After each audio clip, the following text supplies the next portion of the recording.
Welcome to the Way She Leads podcast, where we integrate strategy, intuition, and real life leadership so that you can create impact with more joy and ease without pushing, proving, or burning yourself out.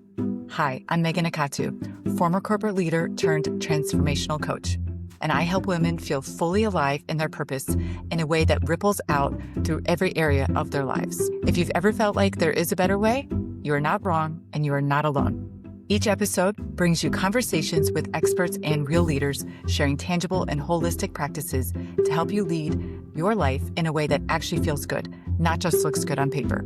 Welcome in. Hi, today on the podcast, I am here with Molly Di Carlo, a very close colleague and someone that I just really enjoy being around. And Molly, welcome to the podcast. Hey, Megan. Thanks for having me. I'm so happy that you're here. So by a little way of background, Molly and I worked together for about 8 years, and she is just a ray of sunshine wherever she goes, always the utmost professional. And I have never met anyone who works as quickly as Molly.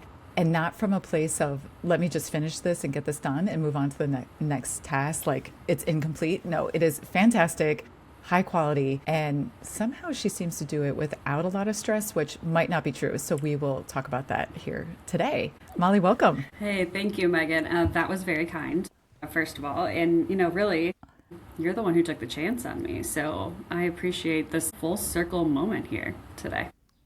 It's so fun to be together. So fun to be together. Molly, can you give us a little bit of background about how you became the Molly of today? Yeah. So I am originally from the Chicago suburbs, went to the University of Iowa, go Hawks, forever and ever, and then moved to South Bend after college for a job in TV news, where I worked as a producer at the local NBC affiliate here for 5 years. So after that, I worked overnights and early mornings, and I was like, this is stressful. How am I going to have a family with this crazy schedule? I met my husband at the TV station too, and then decided to move over to working on a university campus where I spent a lot of time in marketing. You took that first chance on me in a hospitality role for marketing and communications. Thank you so much. Now, for someone that I think, in my experience, you do get an incredible amount of high quality work done in a short amount of time, and it might not feel like it to you, but it comes off like you're not sweating the small stuff. You can move through some like pretty big projects with a fair amount of ease. I guess, could you answer, does it actually feel like that on the inside?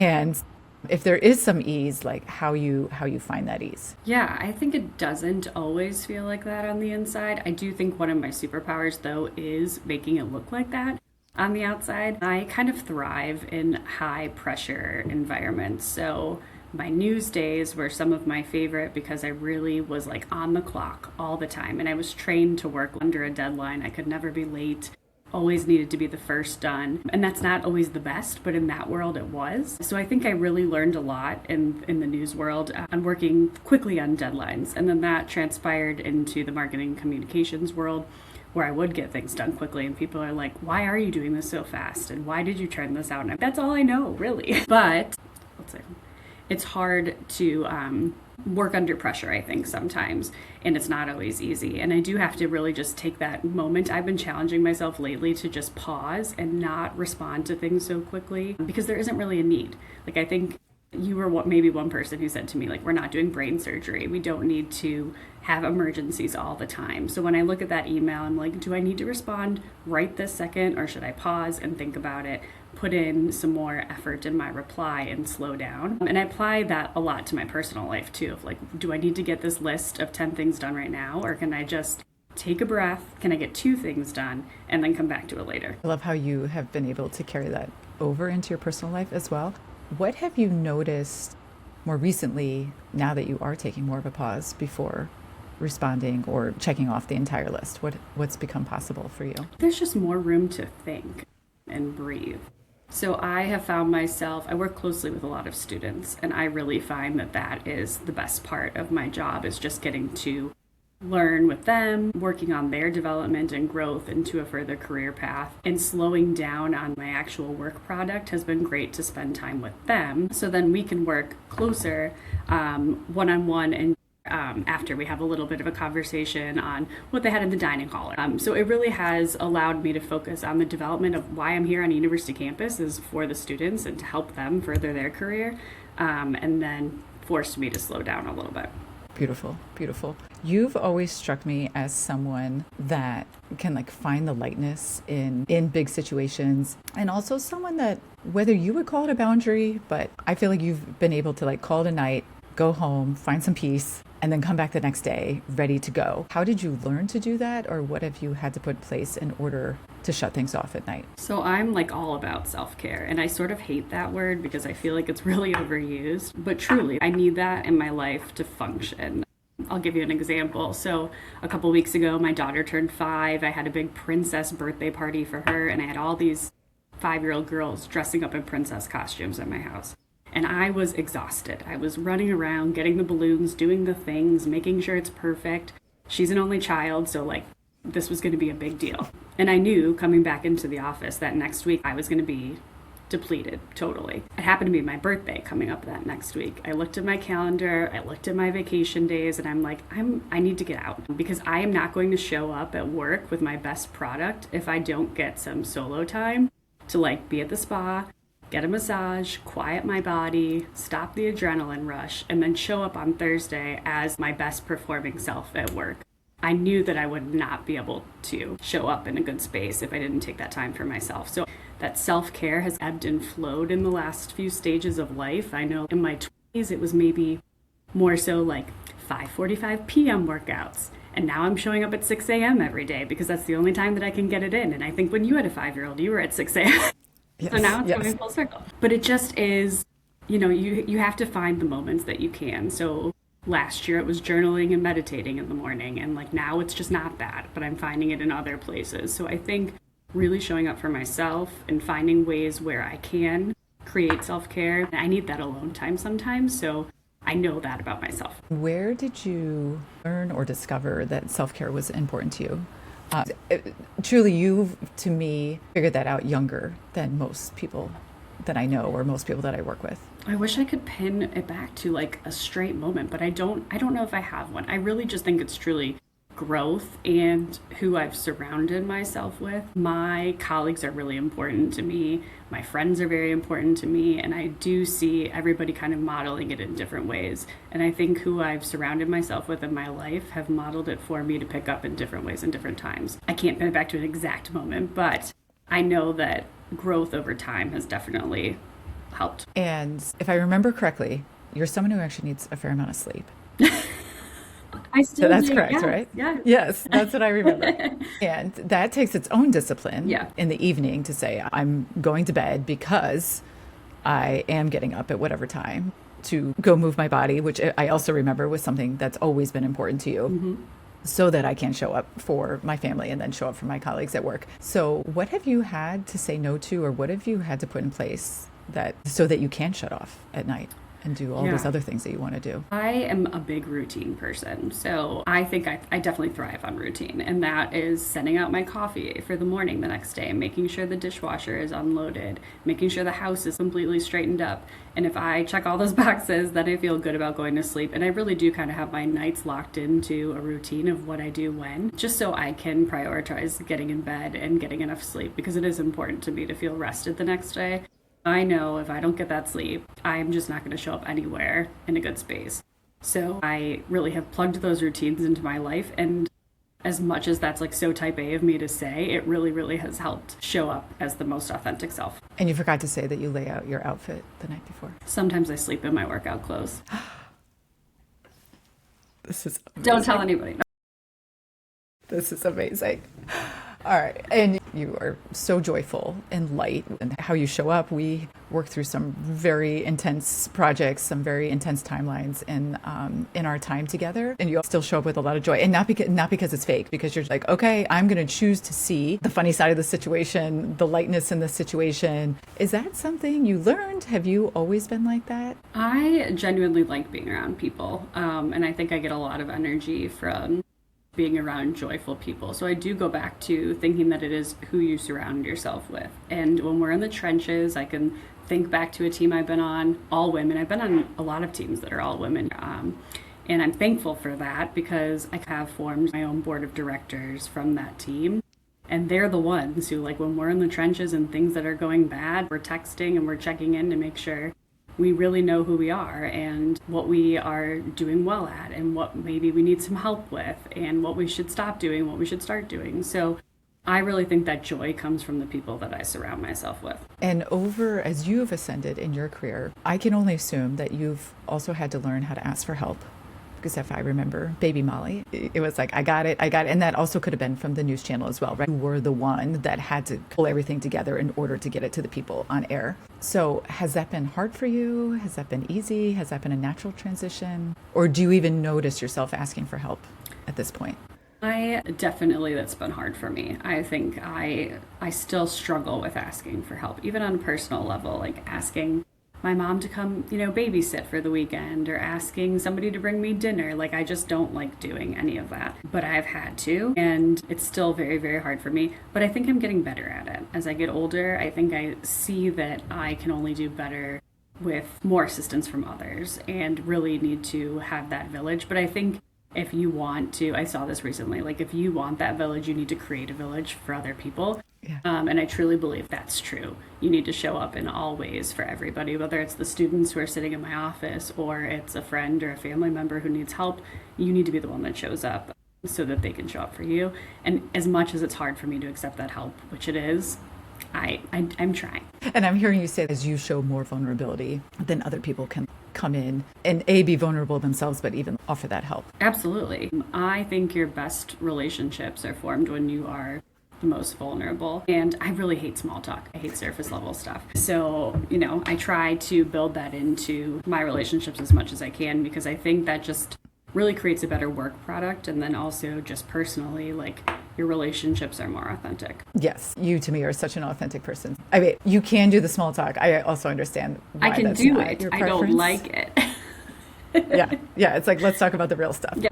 When you are, let's say, debating whether or not to ask for help, whether it's in a personal sense or a professional sense, what is the typical story that goes through your head? I could figure this out myself. I just don't want to ask for help. Like, what do you find is your normal defaults? I find myself falling back into that Molly that can do it all and be the superwoman. And I do believe we were sold a story that women can do it all and need to do it all and need to hold the calendar of all things and all the tasks. And as I've grown older, I'm realizing that that's just it's really not possible. You can do a lot, you can't do it all, and you don't need to do it all. So that has been something I just have learned, I think, with age. But falling into that Molly of like, I need control. Control is something that I love. It's really hard to get around, but I can't do it alone. What made you realize that you can't do it all, or you shouldn't do it all, I guess? I think having kids probably. Like, there's just points where you truly cannot get everything done without having extra hands. And that's true for team projects at work too. We need different brains in the room. We need people who process things differently, people who need to draw something up visually versus I'm just going to speak 1,000 words and hope that something resonates. You need those different brain powers in the room. So I think it's just really experience and learning over time with different teams. Well, and go back earlier when you were talking about having like your nighttime routine so that like you can get your sleep, so that you can come in and be a helpful and supportive colleague the next day, which then also means that like you have to shut off work at some point. Yes. Do you use a system to prioritize your projects, or how do you figure out like what's getting done and what can wait until the next day? I use my inbox like a file folder system. So anything that's in there is usually something that I need to get done. I'm usually sending myself emails all the time to make sure that I'm not missing tasks. And then the next day, when it's all clear, I know that I can kind of shut off and move on, or move that brain power to something else, whether it's like large strategic thinking or planning for social media content for the future. So I really rely on my inbox to keep track of everything that I need to do.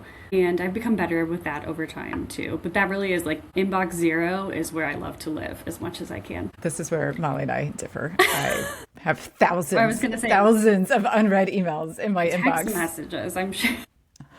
Do you want to know? No, I don't. Let's get look. Anxiety just thinking about it. And 46 unread text messages. Again, I got to. That stresses me out. And I find that I think I'm very responsive to You are friends very and family. responsive, yes. Maybe I've just signed up for a few too many ads that I should probably just, unsubscribe from. But I think you But were the I one think that it's, told me about the inbox filing system here, so did I I can really? see it's working out very well for you. That is shocking because never send me more emails. So I love that you have found a way that sending yourself emails works for you. It works for me The for thought sure. of getting more emails is Yes. like, oh my gosh. All right. Before we jumped on, you were saying you've done some scary things. Coming on a podcast doesn't always feel the most comfortable. What are some of the scariest things you've had to do in your professional career?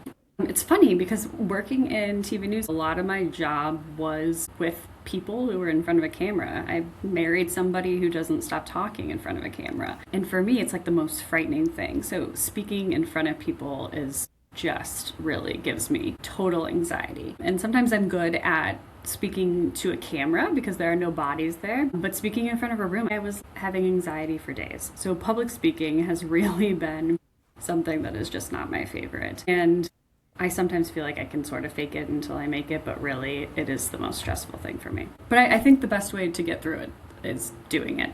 There's that vulnerability piece again, Molly. Yeah, yes, definitely vulnerable. I can even remember an interview I had with somebody and totally fumbled the entire interview because I had a whole sheet of notes rehearsed about what I wanted to say and what I should be saying in order to get the job, even though I think this job was pretty much something I was going to get. I walked in and I just couldn't do it. And it was because I had almost over prepared for it. I was so in my head about what I needed to say when, in order to secure the position that I just lost it. And that was really showing a vulnerable side of myself for something that I really wanted. And that was difficult. Yeah, yeah.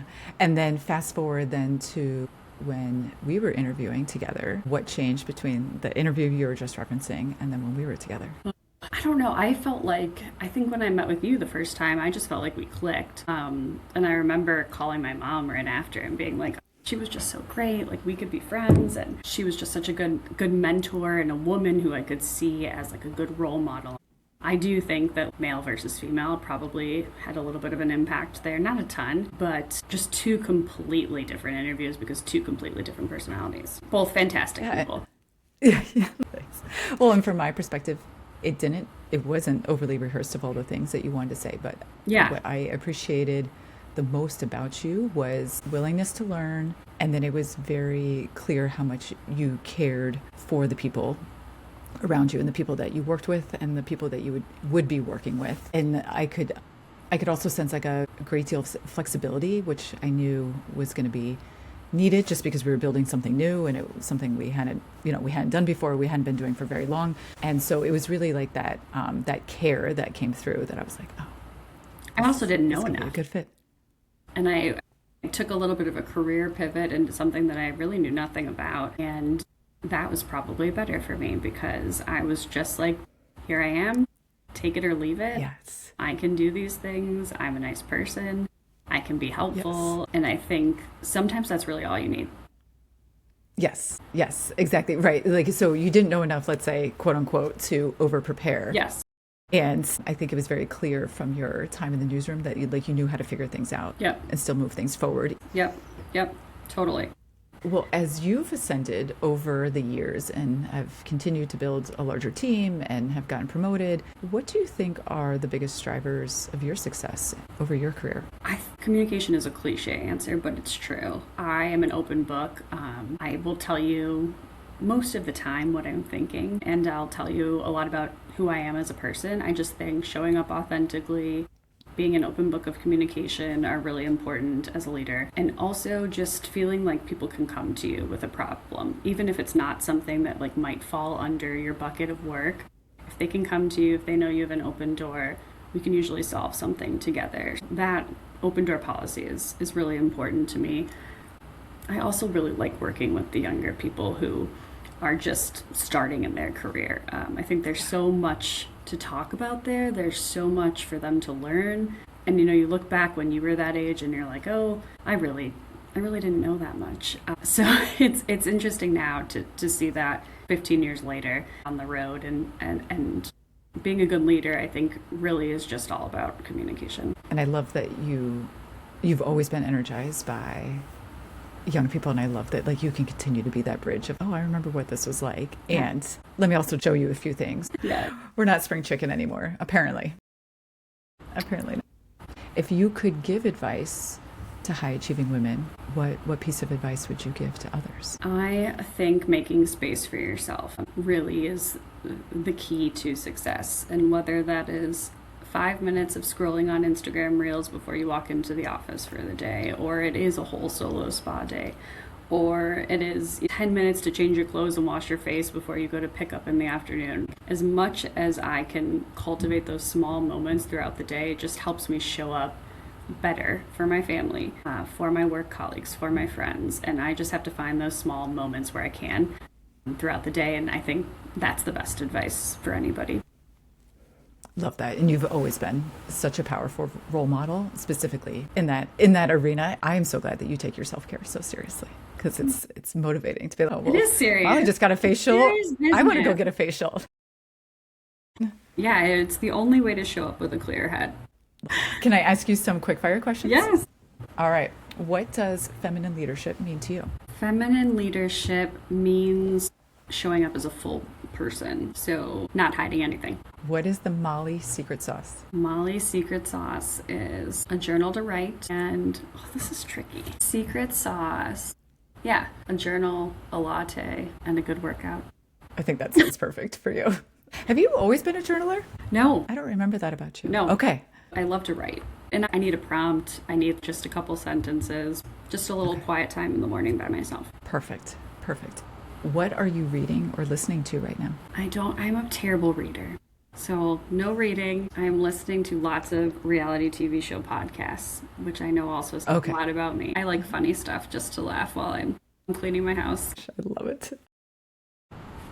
Molly, thank you so much for being here. I genuinely always love being in your presence. You are one of those people I could spend a long time with, and it will always be fun. It will always be funny. Thank you. I appreciate that, and I feel the exact same way about you. Thank you for being here. What do you say when your boss takes credit for the work that you did, or a coworker tries to call you out publicly? Download the exact scripts that you can use, the micro power moves of what to say in the moment. Stay in your own power and communicate clearly. The link is in the show notes below.